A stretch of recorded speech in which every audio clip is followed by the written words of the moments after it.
All right. Shalom. First and foremost, I'd like to give all praises and glory and honor to Yahweh Hashem, Yahweh Shai Hashem of Akarkadash, and the Heavenly Father. The true name is Yahweh, and His only begotten Son, Hashem, and name Hamashah Kabashai.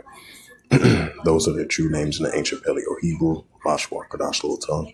And I say Barak Thumb to the elders and apostles, Wa'akim, Wa'akwaf, and I say Shalom, and this is a sit-down lesson of the prophecy updates as of January the 21st, 2025 on this Tuesday morning.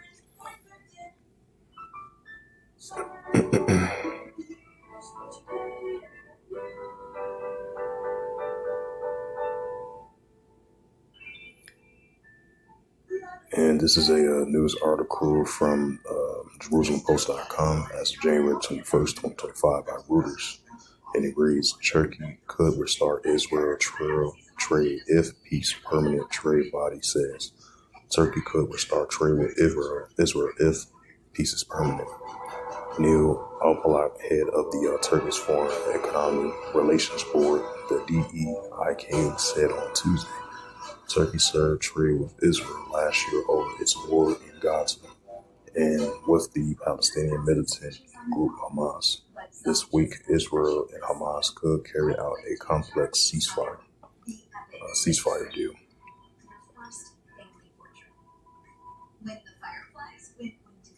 What's that scripture? First Thessalonians. Because we've been saying this countless of times. Sometimes peace deals might work permanently. Sometimes might work short term or potentially long term.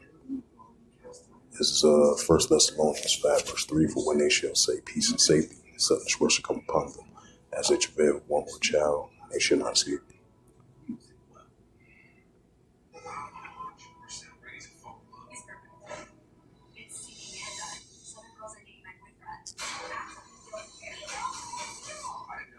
It says Mossad been in chief meets with an Egyptian intelligence chief, posted Jerusalem Post as of January 21st, 2025 at 11:25 a.m.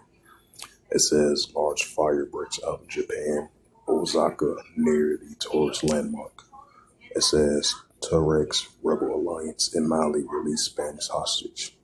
It says the IDF warns Gaza against approaching forbidden areas in Gaza.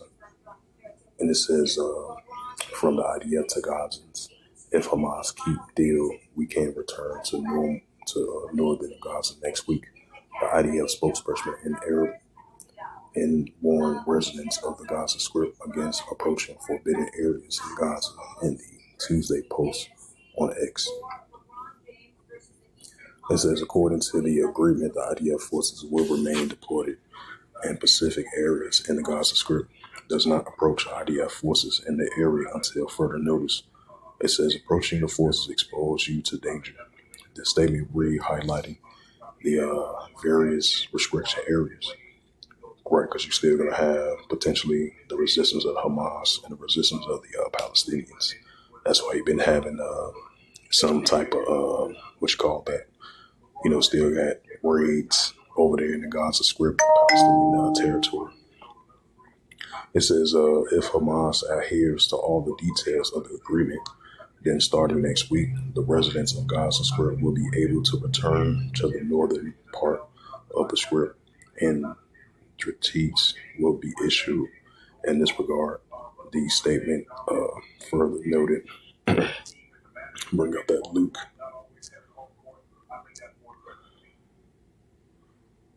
This is Luke 21, verse 25. And there shall be signs in the sun and the moon and the stars upon the earth, distress of nations, with perplexity and siege was born. So we're still going to be seeing increasing resistance from Hamas and the Palestinians over there in the area, the Gaza Strip, the West Bank, Palestinian territory. Even though they're currently on this momentarily ceasefire, you're still going to have others still going to be on edge. You're still going to have seditions over there in the area.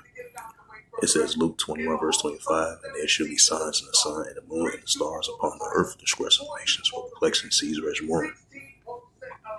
And this is the book of 2 Esdras 9 and verse 3.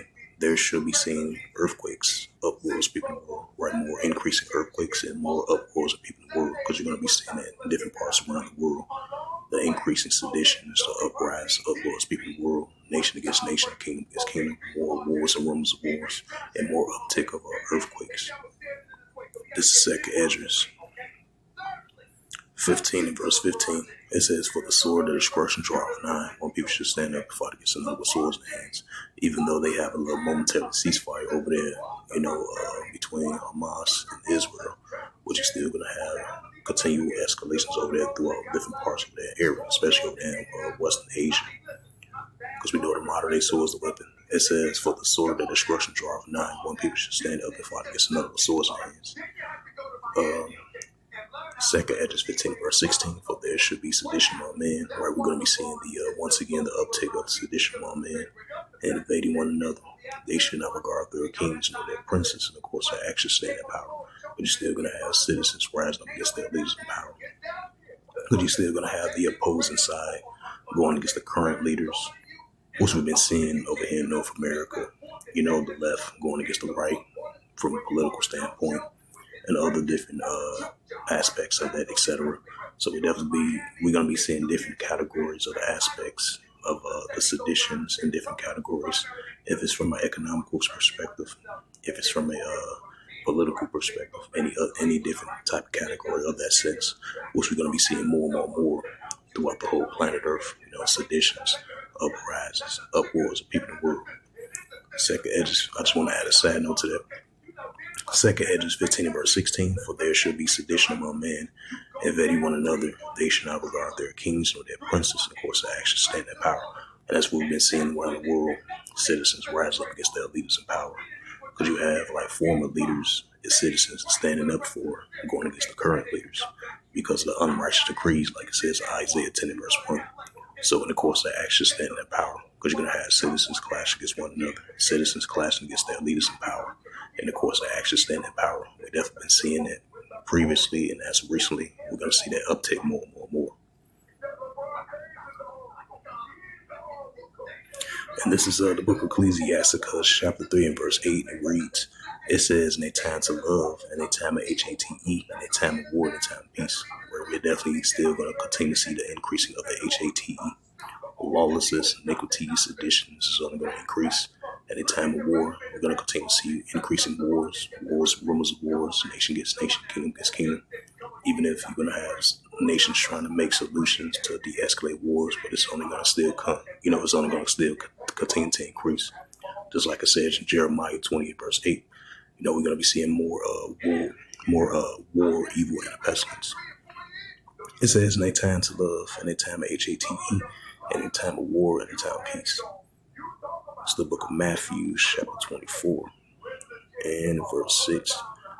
It says, "And ye shall hear of wars and rumors of wars," right? Iran versus Israel. The pro-Iranian groups going against Israel Defense Force, even though they have the current little ceasefire, which is still going to have escalations on both sides, and different nuclear escalations heating up around the world as well, too.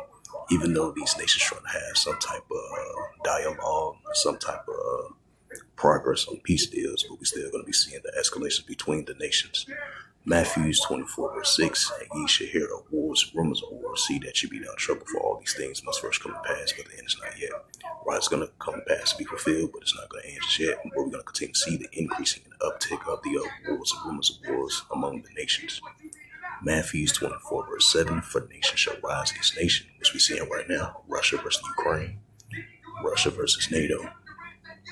As that news article came out over there in Latvia, you had Sweden soldiers, I believe it was like 550 Sweden soldiers was deployed over there near the borders of Russia. Because we still going to be seeing escalation heating up over that. Because that's been happening for the past couple of years, and as recently as well too. So that Russia versus NATO is only going to continue to increase. So you can see increasing signs of it. And that goes into the wars and rumors of wars. "For nation shall rise against nation," goes into ethnos, different ethnicity groups of armies of nations clash against one another. So modern day nations against modern day nations, modern day kingdoms against modern day kingdoms. "For nation shall rise against nation, and kingdom against kingdom. And there shall be famines and pestilence, earthquakes in diverse places." Right, increasing famines, increasing pestilence, increasing uptick of earthquakes in diverse places, increasing wars and rumors of wars, increasing nation against nation, kingdom against kingdom, increasing famines, pestilence, earthquakes in diverse places.